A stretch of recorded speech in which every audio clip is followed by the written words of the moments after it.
Study IQ IAS, अब तैयारी हुई अफोर्डेबल। दोस्तों, करंट सेंट्रल गवर्नमेंट के अगेंस्ट पार्लियामेंट में ऑपोजिशन कोalition इंडिया द्वारा लाए गए अविश्वास प्रस्ताव यानी नो कॉन्फिडेंस मोशन पर हुई डिबेट के दौरान अपने जवाब में प्राइम मिनिस्टर नरेंद्र मोदी ने कच्चाथीवू का जिक्र करते हुए कांग्रेस पार्टी को घेरने की कोशिश की। दरअसल इस डिस्कशन में पार्टिसिपेट करते हुए कांग्रेस लीडर राहुल गांधी ने बीजेपी को मणिपुर में हुई हिंसा के लिए जिम्मेदार ठहराते हुए उन्हें भारत माता का मर्डर तक कह दिया। राहुल गांधी के इन्हीं एलिगेशंस पर जवाब देते हुए पीएम मोदी ने कच्चाथीवू आइलैंड का सहारा लिया। पीएम मोदी ने अपनी स्पीच में जिस कच्चाथीवू का जिक्र किया वो एक ऐसी जमीन का टुकड़ा है जो कभी भारत का पार्ट हुआ करता था, लेकिन अब ये श्रीलंका का हिस्सा है। सबसे हैरानी की बात यह है कि इस आइलैंड को श्रीलंका ने भारत से ना तो किसी वॉर में जीता और ना ही फोर्सिबली कैप्चर किया, बल्कि इसे लेकर यह दावा किया जाता है कि ईयर 1974 में इंदिरा गांधी गवर्नमेंट ने इसे श्रीलंका को गिफ्ट कर दिया था। आज के डिस्कशन में हम इसी कच्चाथीवू आइलैंड की बात करेंगे, जहां इस वीडियो के माध्यम से इस आइलैंड की हिस्ट्री और ज्योग्राफी को समझने का प्रयास करेंगे। इस आइलैंड की इंपॉर्टेंस को भी जानेंगे। वहीं ये भी जानेंगे कि क्या कच्चाथीवू आइलैंड को श्रीलंका को गिफ्ट करना एक बड़ी भूल थी या फिर दोनों कंट्रीज के बीच बायलैटरल रिलेशन के लिए इसे श्रीलंका को सौंपना सही फैसला था। इस वीडियो की इंपॉर्टेंस यूपीएससी प्रीलिम्स, GS1 और मेंस के GS2 के इंटरनेशनल रिलेशन सबसेक्शन के लिहाज से भी इंपॉर्टेंट है।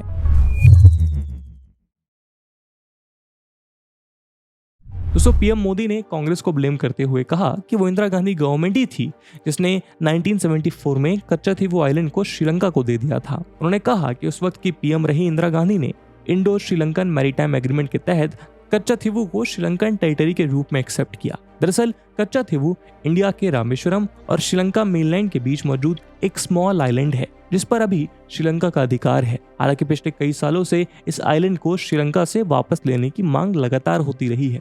श्रीलंका के नॉर्दर्न कोस्ट और इंडिया के साउथ ईस्टर्न कोस्ट के बीच पार्क स्ट्रेट लोकेटेड है। इस स्ट्रेट का नाम रॉबर्ट पार्क के नाम पर रखा गया था, जो 1755 से 1763 तक मद्रास प्रोविंस के गवर्नर थे। यहाँ कोरल रीफ्स यानी मूंगे की चट्टानें और सैंडी रीफ्स के अबंडेंस की वजह से लार्ज शिप्स इस एरिया के पास नहीं हो सकते। कच्चाथीवू आइलैंड इसी पार्क स्ट्रेट में सिचुएटेड है।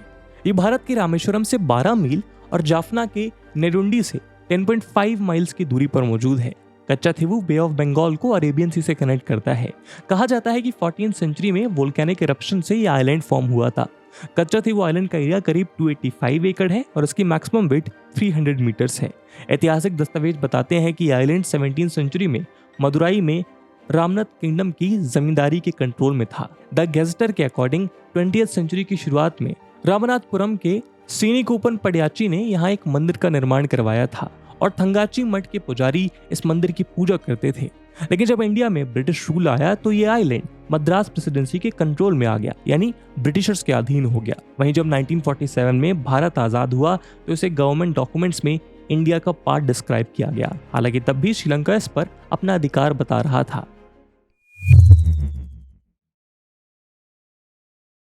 दोस्तों, ये दलील दी जाती है कि कच्चाथीवू आइलैंड ईयर 1974 तक भारत का पार्ट था और ये रामनाथपुरम के राजा की जमींदारी के अधीन हुआ करता था। रामनाथपुरम के राजा को कच्चाथीवू का कंट्रोल 1902 में मौजूद गवर्नमेंट से मिला था।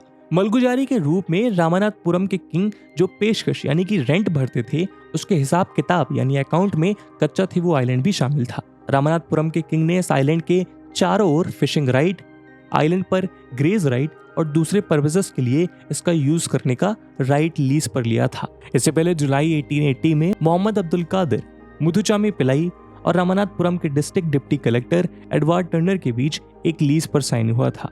इस लीज के तहत डाई मैन्युफैक्चरिंग के लिए 70 विलेजेस और 11 आइलैंड से रूट्स कलेक्ट करने का राइट दिया गया था। उन 11 आइलैंड्स में से कच्चाथीवू आइलैंड भी एक था। इसी तरह का एक और लीज 1885 में भी बना था। वहीं 1913 में रामनाथपुरम के राजा और गवर्नमेंट ऑफ इंडिया के स्टेट सेक्रेटरी के बीच एक एग्रीमेंट साइन किया गया था। इस लीज में भी कच्चाथीवू आइलैंड का नाम शामिल था। यानी इंडिया और श्रीलंका दोनों पर रूल करने वाली ब्रिटिश गवर्नमेंट ने कच्चाथीवू आइलैंड को इंडिया के पार्ट के तौर पर रिकॉग्नाइज किया और इसे श्रीलंका का पार्ट नहीं माना था।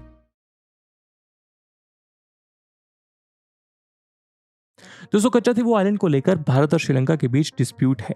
ईयर 1976 तक भारत इस पर क्लेम करता था और उस समय ये श्रीलंका के अंडर था। 1974 से 1976 के बीच पीएम इंदिरा गांधी और उस समय के श्रीलंकन प्रेसिडेंट श्रीमावा बंदरानायके के बीच 4 मैरीटाइम बाउंड्री एग्रीमेंट्स पर साइन किए गए थे। इस एग्रीमेंट के तहत कच्चा थीवू आइलैंड श्रीलंका के अंडर चला गया, लेकिन तमिलनाडु की गवर्नमेंट ने इस एग्रीमेंट को मानने से इनकार कर दिया और ये मांग की कि कच्चा थीवू आइलैंड को श्रीलंका से वापस लिया जाए। वहीं एग्रीमेंट में कुछ कंडीशंस भी रखे गए थे, जिसके मुताबिक इंडियन फिशरमैन अपने जाल सुखाने और आराम करने के लिए इस आइलैंड पर जा सकेंगे। इसके साथ ही इस आइलैंड पर बने चर्च में इंडियन पीपल बिना वीजा विजिट कर सकेंगे। असल में कच्चा थीवू आइलैंड पर प्रसिद्ध सेंट एंटनीज चर्च मौजूद है। हर साल फरवरी और मार्च मंथ में यहाँ एक हफ्ते तक प्रेयर की जाती है, जिसमें बड़ी संख्या में दोनों देशों के लोग शामिल होते हैं। 1983 में श्रीलंकन सिविल वॉर के दौरान ये वर्शिप इंटरप्ट हो गई थी। वहीं चर्च के बगल में ही 2016 में एक नया चर्च बनाया गया था। इसके कंस्ट्रक्शन के लिए श्रीलंकन नेवी ने फंड दिया था, जबकि ऐसा माना जाता है कि ओल्ड चर्च इंडियन फिशरमैन द्वारा बनवाया गया था।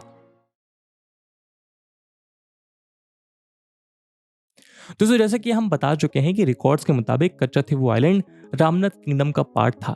वहीं श्रीलंका ने भी इस पर अपना क्लेम किया था। ब्रिटिश रूल के अंडर ये जॉइंटली एडमिनिस्ट्रेट किया जाता था। 1970s में इस नॉन डिस्क्रिप्ट आइलैंड को प्रोमिनेंस मिला और 1974 और 1976 में इंडिया और श्रीलंका के बीच 2 एग्रीमेंट्स हुए। वहीं जब से कच्चा थीवू ने मैरीटाइम बॉर्डर डिटरमाइन किया है, तब से फिशिंग राइट्स दोनों कंट्रीज के बीच डिबेट का मुद्दा रहा है। 1974 में उस समय के तमिलनाडु के चीफ मिनिस्टर एम करुणानिधि ने प्राइम मिनिस्टर को लेटर लिखकर उन रिकॉर्ड्स का हवाला दिया था, जिससे पता चलता है कि कच्चा थीवू रामनाथ किंगडम का पार्ट था। वहीं कच्चा थीवू आइलैंड को लेकर ईयर 1991 में तमिलनाडु लेजिस्लेटिव असेंबली में एक रेजोल्यूशन पास किया गया और इस आइलैंड को वापस भारत में शामिल किए जाने की मांग दोहराई गई। 2001 में जयललिता ने तब के प्राइम मिनिस्टर रहे अटल बिहारी वाजपेयी से मुलाकात कर उनसे तमिलनाडु के फिशरमैन के लिए इस आइलैंड को इन परपेचुअलिटी लीज यानी स्थायी पट्टे पर हासिल करने की मांग की। कच्चा थीवू आइलैंड को लेकर तमिलनाडु और सेंट्रल गवर्नमेंट के बीच का डिस्प्यूट सिर्फ असेंबली रेजोल्यूशन तक ही सीमित नहीं रहा। 2008 में तमिलनाडु की मौजूदा चीफ मिनिस्टर जयललिता ने कच्चा थीवू को लेकर सेंट्रल गवर्नमेंट को सुप्रीम कोर्ट तक घसीटा।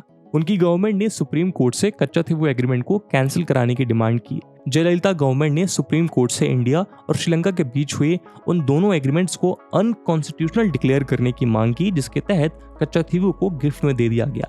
वहीं 2013 में करुणानिधि ने भी उन एग्रीमेंट्स को नल एंड वाइड डिक्लेयर करने के लिए एक सेपरेट पिटीशन फाइल की, जिसके बाद 2014 में सेंटर ने सुप्रीम कोर्ट में बताया कि कच्चा थीवू श्रीलंका का सोवरेन पार्ट है। लास्ट ईयर जब प्राइम मिनिस्टर नरेंद्र मोदी एक इवेंट अटेंड करने के लिए चेन्नई गए थे, उस समय तमिलनाडु के चीफ मिनिस्टर एम.के. स्टालिन ने इसके रिगार्डिंग पीएम से अपील करते हुए कहा था कि कच्चा थीवू को दोबारा वापस पाने के लिए ये सही समय है, क्योंकि ये इंडियन फिशरमैन के राइट्स को बरकरार रखेगा।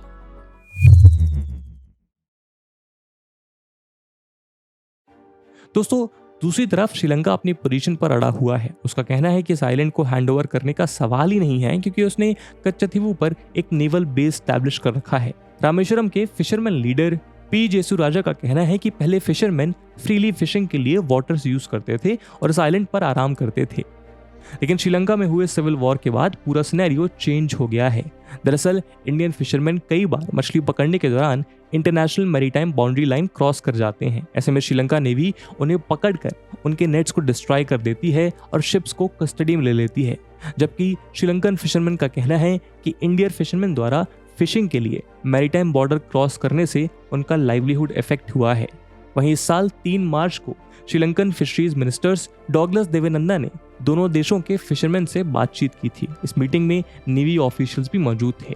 डॉगलस देवेनंदा ने फिशरमैन को एश्योर किया था कि वो दोनों देशों के फिशरमैन से रिलेटेड लंबे समय से पेंडिंग इश्यूज को रिजॉल्व करने के लिए अपने इंडियन काउंटरपार्ट से बात करेंगे। वहीं दोनों देशों के फिशरमैन की इस प्रॉब्लम के परमानेंट सॉल्यूशन के लिए इंडिया के ministry of agriculture and farmers welfare और मिनिस्ट्री ऑफ फिशरीज और श्रीलंका के ministry of aquatic resource development के बीच फिशरीज पर एक joint working group JWG setup पर सहमति जताई जा चुकी है। इस बार आजादी के इस अमृत महोत्सव पर स्टडी IQ लाया है UPSC prelims to interview batches में भारी डिस्काउंट। दोस्तों इन बैचेस में आपको 1000+ आवर्स का लाइव कंटेंट डिलीवर किया जाएगा। आपकी तैयारी को पिन पॉइंट फोकस रखने के लिए क्रिस्प नोट्स दिए जाएंगे। 1-to-1 मेंटरशिप का फीचर भी आपके पास रहेगा। प्रीलिम्स के लिए प्रैक्टिस क्वेश्चंस, मेंस के आंसर राइटिंग प्रैक्टिस, और उसके बाद जो भी स्टूडेंट्स प्रीलिम्स 2024 क्लियर करेंगे उन्हें स्टडी IQ कैंपस में बुलाकर अगले 4 महीनों के लिए मेंस रेसिडेंशियल प्रोग्राम के अंडर रिगरस प्रिपरेशन कराई जाएगी बिना किसी एडिशनल कॉस्ट के। और दोस्तों ये सब कुछ आपको मिलेगा मात्र और मात्र 26,999 के सुपर डिस्काउंटेड प्राइस पर 11 से 15 अगस्त तक, अगर आप AG live coupon code use करते हैं। इन बैचेस में एडमिशंस की आखिरी डेट 15 अगस्त 2023 है, जिसमें क्लासेस की टाइमिंग मॉर्निंग 8 AM रहेगी। दोस्तों कच्चा थी वो आइलैंड का मुद्दा कई बार पॉलिटिकल रीजंस की वजह से चर्चा में रहा है, लेकिन ये काफी सीरियस इशू है। ऐसे में इसका परमानेंट सॉल्यूशन तलाशना होगा। इंडिया और श्रीलंका के बीच ट्रेडिशनल और कल्चरल टाइज काफी पुराने हैं, जिसे और मजबूत करने की जरूरत है। दोनों कंट्रीज के बीच हिस्टोरिकल रिलेशंस भी रहे हैं, जबकि कमर्शियल रिलेशंस भी काफी पुराने और गहरे हैं। दोनों देशों ने India Sri Lanka free trade agreement ISFTA भी साइन किया हुआ है। ऐसे में रिश्तों का हवाला देते हुए कच्चा थी वो आइलैंड को लेकर श्रीलंका के साथ इंडियन फिशरमैन के कंसर्न को एक्सप्रेस करने की जरूरत है। वहीं इंडिया और श्रीलंका के बीच फेरी सर्विस शुरू करने से दोनों देशों के बीच रिश्ते बेहतर होंगे। साथ ही म्यूचुअल इंटरेस्ट और प्रॉब्लम्स को एड्रेस करने की जरूरत है, और शायद भविष्य में ऐसा ही हो। इस उम्मीद के साथ आज के वीडियो को हम यहीं विराम देते हैं।